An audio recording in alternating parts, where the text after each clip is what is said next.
저희가 이제 주식을 하다 보면 네. 경제 기사나 뭐 그 기업과 관련된 기사를 굉장히 자주 읽게 되잖아요. 네네. 이게 오히려 주식에 좀 방해가 되는 요소가 되지 않나 네, 맞아요. 느끼거든요. 뉴스를 안 볼 수는 없는데 봐야 돼요. 이런 부분에 대해서 성재 씨는 좀 어떻게 생각을 하시나? 네, 그래서 제가 오늘 그냥 좀 기억에 남는 것만 네. 몇 개 뉴스 기사를 좀 캡처를 해왔는데, 요거는 제가 지인분 중에서 5G에 대해서 좀 이렇게 여러분들한테 네. 이렇게 말씀을 드린 적이 있잖아요. 그렇죠. 그 중에 한 분이 저한테 이 기사를 보내오셨어요. 이 기사 보시면은 네. 5G 서비스를 지금 정부에서 아예 그냥 금지한 것 같은 뉘앙스를 주거든요. 그런데 이제 5G에 대해서 좀 공부하신 분들은 28GHz는 전국적으로 깔기가 비용 때문에 힘들다는 건 누구나 다 알고 있는 네네. 사실이잖아요. 네. 그리고 이제 3.5기가 위주로 갈 것이다. 근데 28GHz를 한다고 했다가 안 한 건 잘못은 맞는 것 같아요. 그런데 그거를 말하는 것이 아니고 언론에서는 꼭 5G를 이제 안 할 것처럼 이런 느낌을 주는 뉴스이기 때문에 사실 이걸 보고 5G를 투자했다가 주식 던지신 분들이 꽤 계실 거예요, 아마도. 주식을 좀 아시는 분들은 모르겠는데, 네. 초보 투자자분들은 그러실 것 같아요. 그럴 수 있겠네요. 이 뉴스를 보내신 분이 사실 저에게 화도 내셨거든요. 아, 진짜요? 국가에서 이렇게 중대한 발표를 했는데 너는 5G 투자를 하는 사람이 그것도 모르고 있냐는 좀 이렇게 좀 질책을 하시더라고요. 그래서, 이게 보는 사람에 따라서는 뉴스 내용이 완전 달라지겠구나. 좀 그런 생각이 들었습니다. 그러네요. 네네. 네. 그래서 저희는 항상 그거를 기억하고 있어야 될 것 같아요. 언론은 보게끔 만들어야 되잖아요. 그렇죠. 그래서 좀 이렇게 뭔가 거짓말을 하지는 않겠지만은 좀 더 과장되게, 또 자극적으로. 네, 그렇게 만드는 것 같고요. 그 기사를 읽을 때 항상 신경을 써야 되는 것 같습니다. 네. 그런 부분에 대해서. 5G를 통해서 4차 산업이 확대되는 거잖아요. 그렇죠. 뭐 자율주행도 그렇고 AI도 그렇고 통신들 네. 이런 것들이 5G가 기반이 안 되어 있으면 굉장히 힘들기 때문에 갈 수밖에 없는 섹터이고, 저런 기사 하나 때문에 주식을 매도한다는 게 그러니까 아쉽네요, 진짜. 네, 그리고 오늘 시장이 좀 안 좋았잖아요. 네. 그래서 이제 저는 기념으로 이노와이어리스랑 이제 HFR, RFHIC를 조금씩 더 샀습니다. 아유, 지금 다음에 제가 캡처한 거는 네이버에서 캡처한 건데요. 그 예전에 코나 EV가 막 불났다는 얘기, 배터리에서, 그죠? 2차 전지 괜찮냐 뭐 이런 기사들 굉장히 많이 났었죠. 그래서 이게 갑자기 떠올랐어요. 갤럭시 노트 7이 2016년 9월에 불이 났었네요. 그래서 요게 딱 생각이 나서 제가 2019년 9월에 삼성전기 기억을 하거든요, 제가. 2016년 9월에 자리를 보면은 한 요쯤 되거든요. 저 동그라미 친 부분이라 이게 꺾어서 내려가는 부분. 예. 네. 요 부분인데. 조금 하락하는 추세. 이때 개미분들 겁 엄청 먹으셨거든요. 그렇죠. 그리고 삼성전기라는 회사가 생각보다 굉장히 커요. 네. 그리고 갤럭시니까는 또 이게 테마성도 강했을 거란 말이죠. 그렇죠. 그런 상황에서 주가는 너무나도 웃기게 2, 3개월 후에 폭등을 하네요. 네네네.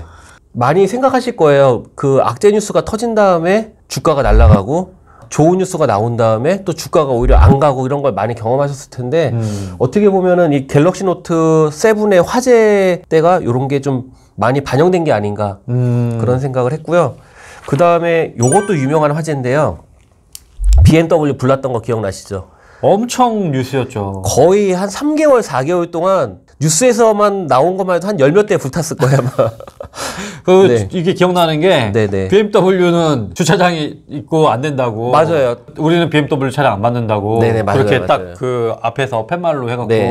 했던 기억이 나네요. 근데 이제 우리는 이제 주식하는 사람이니까. 네. 근데 그런 일이 있고 나서 과연 도이치모터스는 어떻게 됐을까? 너무 웃기죠. 악재 뉴스가 3개월, 4개월 동안 터지고요. 우상향 탔어요.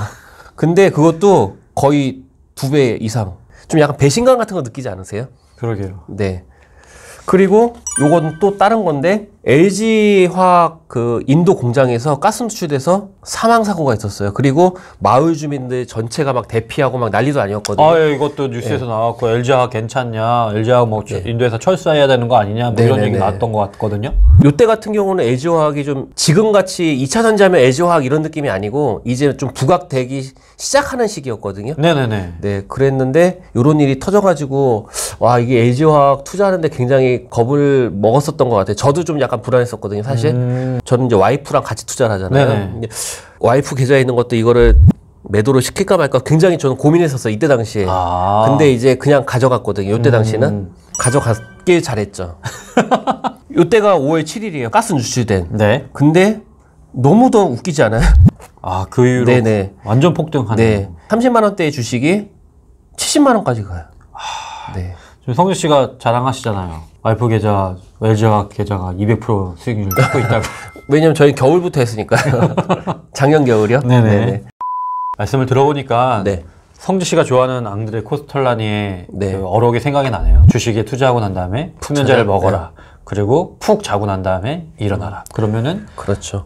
부자가 되어 있을 것이다. 뭐 이런 말씀이 생각나는데 주식시장에서 뭐 뉴스가 중요하긴 한데 너무 이 뉴스에 일일비 안 했으면 좋겠다는 게 네. 유의하셔야 되는 부분이 아닐까 네. 생각이 드네요. 이 말씀들을 들어보니까. 그렇죠. 정말 뉴스를 보고 즉각적으로 내 주식에 이걸 대입했을 때는 의외로 결과가 안 좋은 경우가 대부분인 것 같아요. 네. 그리고 또 이제 제가 요 워렌 버핏의 기사에 대한 내용들을 좀 캡처를 해왔는데 네. 요거는 이제 코로나가 3월 20일 날이 완전 최고로 저점이었잖아요. 우리나라 같은 경우는. 그렇죠. 예. 네. 그리고 나서 이제 언론에서 그 투자의 대가들을 많이 모시기 시작했는데 워렌 버핏 같은 경우도 뉴스가 되게 많이 나왔었어요. 아, 기억납니다. 네네. 저희가 또 그걸로 방송 한번 했었잖아요. 네. 그래서 워렌 버핏이 뭐 얼마를 잃었다, 뭐 뭘 손절했다, 장기 투자하려더니 워렌 버핏도 손절하더라, 뭐 워렌 버핏 뭐 감 떨어졌다, 뭐 이런 얘기 엄청 많았잖아요. 네네. 그런데 그런 뉴스들을 보면 여기 5월 17일, 뭐 5월 이렇잖아요. 4월. 그래서 네네. 뭐 투자의 기재 버핏도 항공주를 손절했고, 뭐 얼마나 손실을 받고, 뭐 이런 얘기들이 막 많이 나와요. 네네. 네. 근데 사실 이 5월 달에 또 이렇잖아요. 근데 또 대부분의 언론들이 7월 달, 8월 달, 9월 달로 가면은 아, 애플에 네. 몰빵한 워렌 버핏. 120조 버셨대요. 그리고 최대 주주잖아요. 네. 버크셔가. 그 다음에 뭐 워렌 버핏이 뭐 스노우볼 플레이크 투자로 뭐 9천억을 벌었다. 그러니까는 이게 너무나도 그 언론의 목적은 사실 많이 보게끔 하는 게 목적이긴 하지만 좀 너무 가십거리로 만드는 게 아닐까. 네. 이 기사 보니까 정말 그렇게 확 와닿네요. 네네네. 그리고 사실 3개월이면은 투자의 기간에서 굉장히 짧은 기간이거든요. 그렇죠. 5월 달에는 그렇게 워렌 버핏을 욕해놓고 또 7월, 8월, 9월에는 워렌 버핏 돈 많이 벌었어. 또 이런 뉴스가 또 올라오고. 사실 그런 것도 사실은 좀 그런 것 같아요. 저는 이해는 하지만. 워렌 버핏 입장에서 봤을 때는 네. 쟤네들 뭐 하는 거야? 나는 아무렇지도 않은데. 그렇죠. 뭐 이런 느낌이잖아요. 그래서 워렌 버핏 책 보면은 가끔 명언 중에 이런 게 있어요. 언론은 내 눈앞에 피어오르는 연기와 같다. 내가 멀리 보는데 너무나도 방해가 된다. 그쵸. 뭐 그런 이야기를 하신 적도 있어요. 그리고 제가 그 워렌 버핏 얘기에 대해서 블로그를 한번 올해 3월에 올린 적이 있거든요. 아, 예. 그거 한번 잠깐 보실래요? 네네. 그 작년에 여름부터 워렌 버핏이 계속 그 주식들을 고객들이 투자를 했을 거 아니에요? 네네. 투자를 안 하고요.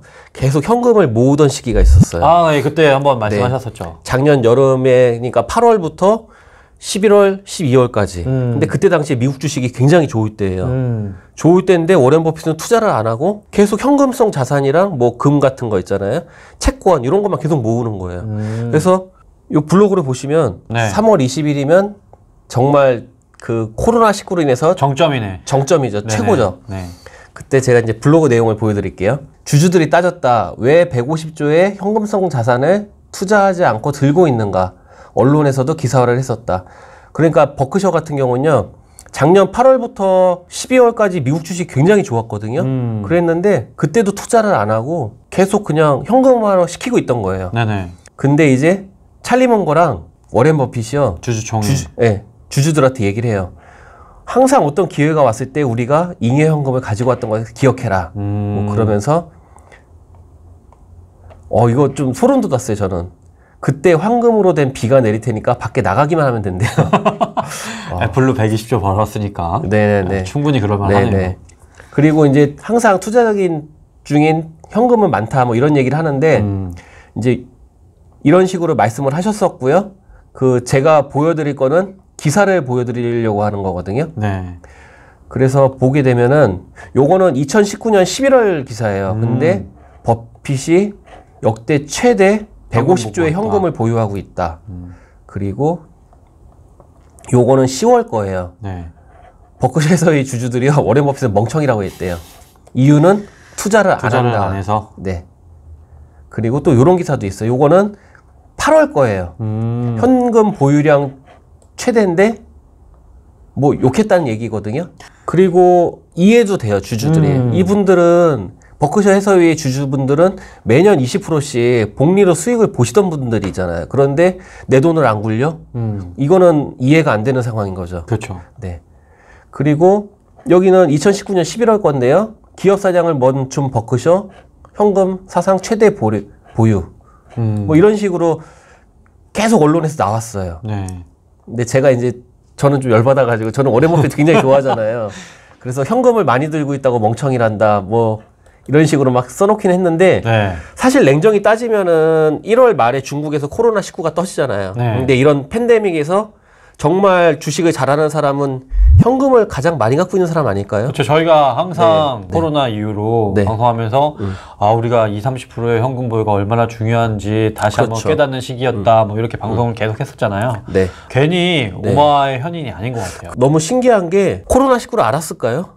몰랐겠죠. 전혀 몰랐겠죠. 네. 근데 뭐 우연의 일치인지 그건 모르겠지만 아무튼 현금 보유량이 최대였을 때 2달 후에 코로나가 터졌다는 거. 그리고 언론에서는 버핏이 투자를 안 한 것이 굉장히 막 잘못된 것처럼 이슈인 것처럼 얘기를 했지만 사실은 그게 제일 잘하는 방식이었다는 거. 엄청난 저희가 괜히 버핏 하는 건 아닌 것 같아요. 네. 제가 뭐 뉴스 몇 개 캡처하고 워렌 버핏과 관련된 그 언론에서 나왔던 이야기들을 좀 했잖아요. 네. 그래서 저 같은 경우는 뉴스를 보면요. 뉴스에서 정보도 얻지만 그거를 그대로 생각하기보다는 이것을 읽는 사람들이 무슨 생각을 할까를 한 번 더 이렇게 역으로 생각해 보려고 하거든요. 그래서 그런 부분을 한 번 더 고민해 본다면 저는 주식을 하는 데 있어서 또 그것도 상당한 도움이 될 거라고 생각을 하거든요.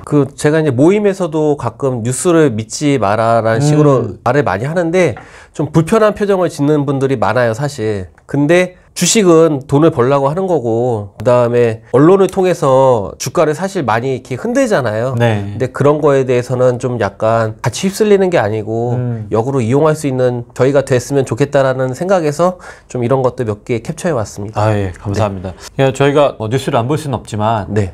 뭐 악재 뉴스가 나왔을 때 네. 그냥 바로 매도를 하거나 호재 뉴스가 나왔을 때 바로 매수를 하면서 네. 이렇게 순간순간에 휩싸이는 그런 매수와 매도를 하시게 되면은 굉장히 안 좋을 것 같아요. 악재 뉴스가 나왔을 때는 주가가 많이 떨어져 있을 때일 텐데 싸게 날리는 거죠. 그렇죠. 네. 다른 사람들한테 그냥 헐값에 주는 거잖아요. 네. 근데 그게 아까도 봤지만 저희가 뉴스 캡처한 걸 봤지만 큰 상승을 이루면서 뭐 200%, 300%, 400%씩 하는 그 정도의 수익을 얻을 수 있는 기회를 날려버리는 거니까 그렇죠. 좀 신중하게 네. 접근하셨으면 네. 좋겠다. 제가 갑자기 피터 린치가 생각났는데요. 네. 피터 린치가 그런 얘기 했거든요. 주가가 떨어지면은 딴짓하지 말고 사업 보고서를 읽으라는 아유, 얘기를 했었잖아요. 그러네. 그죠? 그래서 그런 부분들을 잘 염두에 두시고 내 소중한 주식 뺏기지 말자. 뭐 그렇게 마무리 지면 좋을 것 같습니다. 예. 좋은 말씀 감사하고요. 네. 저희는 또 더 좋은 내용으로 다음에 찾아뵙도록 하겠습니다. 감사합니다. 감사합니다.